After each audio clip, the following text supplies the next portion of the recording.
రైతు భరోసా నిధుల విడుదలపై రాష్ట్ర ప్రభుత్వం తస్సర్యం చేయడం పట్ల బీఆర్ఎస్ నిజామాబాద్ ఎమ్మెల్సీ కల్వకుంట్ల కవిత ఆగ్రహం వ్యక్తం చేశారు. గురువారం ఆమె మాట్లాడుతూ వెంటనే ఏకకాలంలో రైతు భరోసా నిధులు అన్నింటినీ విడుదల చేయాలని ప్రభుత్వాన్ని డిమాండ్ చేశారు.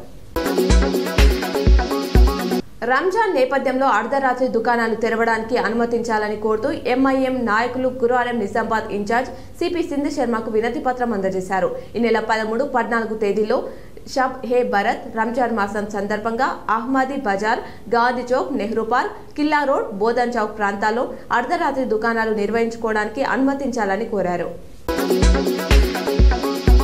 కులగణన మళ్లీ చేయాలని రెండోసారి సర్వే చేస్తే ప్రజలు ఎలాంటి అయోమయం ఉండదని మాజీ మంత్రి తలసాని శ్రీనివాస్ యాదవ్ అన్నారు. కాంగ్రెస్ ప్రభుత్వ సర్వే లెక్కల్లో స్పష్టత లేదని, ప్రజలకు ఎన్నో అనుమానాలు ఉన్నాయని పేర్కొన్నారు. 2014 కేసీఆర్ సర్కార్ నిర్వహించిన సర్వే కంటే ఇప్పటి సర్వేలో జనాభా 62 లక్షలు తగ్గిందన్నారు.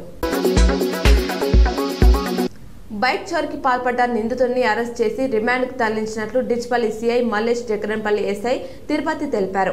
మండలంలోని పడకల్ గ్రామానికి చెందిన సాయన్న బైక్ ఈ నెల 5వ తేదీన చోరీకి గురైంది.